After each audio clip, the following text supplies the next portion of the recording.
Absolutely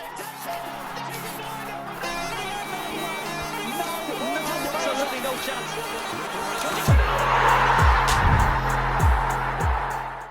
Captain Shubman Gill's journey begins tomorrow, Ayaz, and it starts off with a big test, a five-match test series in England where India last won in 2007. Now, we know that India is missing a lot of people in the batting department with the departure of the likes of Kohli and Rohit, and England have the same problem with their bowling order. They don't have Anderson, Broad, Archer, or even Wood.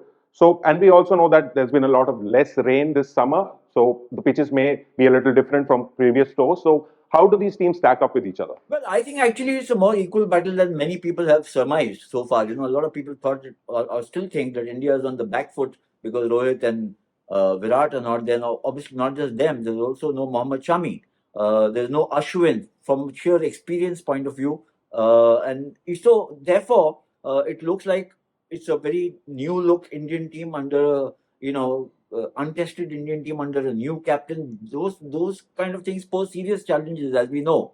But England, as you mentioned rightly, they're a little short on the bowling. There's not enough bowling strength or depth as you would normally see when teams are touring England. So, in that sense, I think India can go into this contest with a little more assurance. Of course, the batting has to come good, and so much hinges around Bumrah and his form and the support he gets from the other bowlers.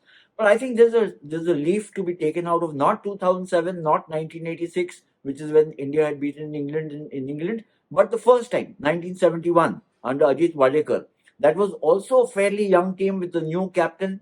Wadekar had led in the West Indies, beaten the West Indies in West Indies for the first time ever, and then went to England with his team and beat England in England. And remember, at that point in time, Anirudh, England was the number one team in the world. They had just beaten Australia in the Ashes down under, and it seemed that this would be easy pickings for England. But it didn't turn out to be that way. The sensational spell by Bhagwat Chandrasekhar in the Oval Test match is part of Indian cricket folklore. So something like that is what is expected. I think that Indian cricket supporters will hope that Shubman Gill's team can draw inspiration from that and beat England in England, because this is also the first series of the new WTC cycle. So you want to get off to a winning start. Yeah, so let's talk about the first test. England have already announced a playing 11 as they usually do, and they've gone in with only one specialist spinner in Shoaib Bashir. Do you think India take a cue from that and go in with only Jadeja? I mean, they could, but who else do England have in the spin department?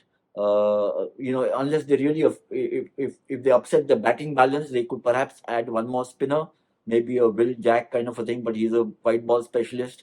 So Shoaib Bashir has actually done quite well for England. Now, whether he can do equally well against Indian batsmen who are adept at playing spin bowling is a big question.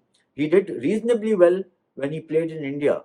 Will he do the same? Will he perform to that kind of extent of success in England, in English conditions, where the ball, where the pitches may not help the spinners so much? So I think that's the big question. Certainly at Leeds, normally it's been very heavily skewed in favor of the fast bowlers, the swing bowlers, the seam bowlers. Yes, there's been a little less rain this summer, but Leeds has a reputation which goes back like several decades. So, and I think perhaps the English establishment and certainly the groundsmen would have been told that would want to test India up front with a pitch that is going to give not much respite to batsmen in testing their technical abilities. Yeah, so let's talk about India's batting order. Now we know that Shubman Gill takes over from Kohli at number 4, and Jaiswal and Rahul most likely to open. So that leaves the number 3 slot open. So who do you go with? Do you go with the new Sai Sudarshan, or do you go with the returning Karun Nair? I mean, that's the vexing question for Gill and for Gautam Gambhir. There is Karun Nair, who has experience of playing in England. So also actually Sai Sudarshan, who's played in England. So I think that this is going to be a bit of a dilemma. The rest of the batting kind of sorts itself out with Pant and Jadeja. I would actually think that you need a more mature, maybe a more tried and tested player, even if it has been in domestic cricket largely, like Karun Nair, and put him at number 3 and throw the gauntlet at him and see what he does there. and then that kind of gives a little cover to the other batsmen who will bat number 5 and number 6. Yeah, another toss-up is between Nitish Kumar Reddy and Lord Shardul Thakur. Now, they see a lot of potential in Reddy. He played in Australia, got that brilliant 100, and seems to have a high ceiling. But you have someone who has a golden arm. Do you want someone like him, or do you go with the young talent? I think the fact that he's in the squad, in the test squad, suggests that they are going to rely on his experience. This is what my reading of the situation is. Nitish Kumar Reddy had a fine series in Australia, but primarily as a batsman, not so much as a bowler. Now he's not made rapid advances as a bowler, so maybe, just maybe. I mean, the temptation to play both and also shore up the batting can also be there, and then just play with one spinner. But I think that, and keep Kuldeep Yadav out of the equation, as it were.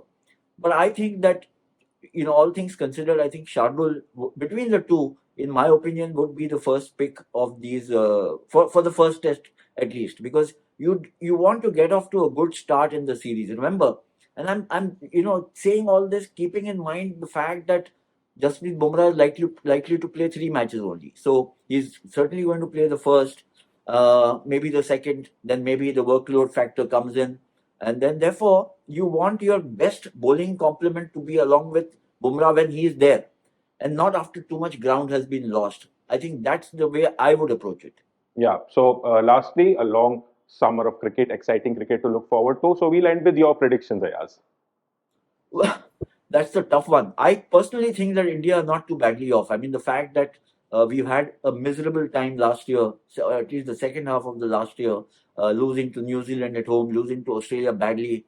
I think that you have to turn the corner at some stage. England have their own problems. I'm still a little, curious to know what approach will England take in this series? Will it be the Bazball theory as we've seen it so far, or will there be a tweak to the Bazball theory? Because England's record in with Bazball has been extremely good playing in England, not so good playing outside of England, except in Pakistan, maybe New Zealand. But this is a series that even England need to win. There have been 3 editions, 3 cycles of the WTC, and they've figured nowhere. So this is a series which they also covet. I would think that it's going to be hard fought. I think the first 2 tests are very, very crucial. So I think whoever takes the first test is going to take a giant leap ahead in the context of the series. Now, if you still want me to say who is going to win, I think initially I would say because of the Leeds factor and the fact that England have coming on the back of a win against Zimbabwe. Yeah, Zimbabwe, but even then it's a win. The pressure will be on India. But if they can get past Leeds, then things will start kind of getting hotter and hotter for England, not just in terms of the weather, but even in terms of action on the field. Yeah, so as I said earlier, the first test starts tomorrow. I'll maybe come back to you after we wrap up that first test. So that's it for this episode of Sports Room. We'll see you next time. Thanks, Anirudh. We'll catch up soon.